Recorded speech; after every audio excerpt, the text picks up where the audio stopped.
لو على طول تليفونه مشغول وبيقولك دي مكالمات شغل وانتي صدقتيه، يبقى يا خيبتك يا خيبتك يا خيبتك. هتقولي لي وليه الغلط؟ طيب هقولك عشان يهمني مصلحتك وعايزه انبهك بدل ما تبقي يا اختي زي الاطرش في الزفه. انا معاكي انه عادي فعلا تليفونه يكون مشغول كتير بسبب مكالمات الشغل، بس لو ده اصلا الوضع الطبيعي والحقيقي انت ساعتها ما تقلقيش، والفار مش هيلعب في عبك ولا هيقرب له اصلا. لكن لو فجاه بقى تليفونه بقى على طول مشغول وما بيبطلش مكالمات وما بينزلوش من على ودنه، ساعتها لازم تقلقي والفار يلعب في عبك. وطبعا ده بقى لو حصل في الوقت اللي قل مكالماته ليكي، لا يبقى ساعتها بقى لازم تركزي وتعرفي ان في إنة، ومش إنة بس، دي إنة واخواتها. خليني اسالك سؤال، مش غريب ان فجأة بقت مكالمات الشغل كتيرة جدا وبتقعد بالساعات؟ طب ما خدتيش بالك يا فالحة ان مكالمات الشغل بقت 10 بالليل وساعات كمان في نص الليل؟ ده لو شغال في طوارئ مستشفى دار الشفا مش هيجيله المكالمات دي كلها ولا متأخرة بالمنظر ده. طب كل ده بقى ما يخليكيش تاخدي بالك من حاجة يا ام العري؟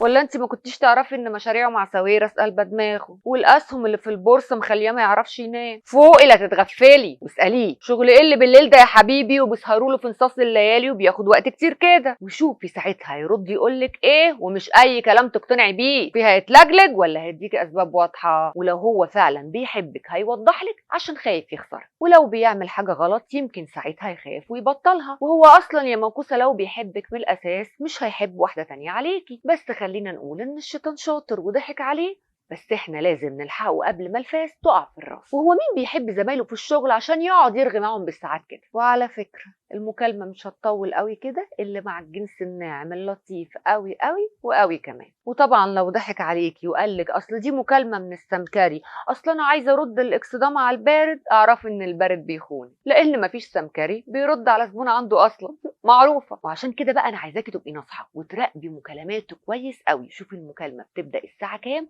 وتنتهي الساعه كام وفي ايام ايه، ولازم تتاكدي هل هي مكالمات شغل ولا شق. ولو فرضا اتكلم قدامك لازم تركزي كويس قوي، هو بيتكلم عادي ولا مسخسخ وهيمان ولا متوتر وخايف عشان انتي موجوده. كل بقى حركاته دي هتقولك الكلام على ايه. ولو تعرفي بقى تجيبي كشف مكالمات من واحده حبيبتك كده او كده هاتيها، والترو كولر يا اختي ما خلاش، هتعرفي مين اللي بيتصل بيه وبيتصل بمين، وطبعي كل الكلام ده والادله وحطيها له في وشه وقفي له كده وقولي له انا عايزه تفسير ايه المكالمات دي، ومع اول كدبه هيكدبها ارمي له الورق وامشي، واوعي تعبريه واعملي له بلوكات من كل حاجه في حياته. ولو شفتيه في الشارع وعربيته بتولع اوعي تديله بقه ميه حتى، اصل اللي يخون ويعمل كده هو حاجه من الاتنين مالهمش تالت. الاحتمال الاول وده نسبته 75% انه هيفضل خاين طول حياته، فليه يا بنت الناس ما من اولها نبعد عن الشر ونغني له. والاحتمال التاني بقى اللي هو 25% ان يمكن حاله يتصلح ويعرف امتى. وانا بقولك من موقع هذا لو انتي مصدقه ان الخاين ممكن حاله يتصلح يبقى يا خيبتك بجد، وساعتها بقى تمشي في الشارع وما تعبريهوش وتقولي له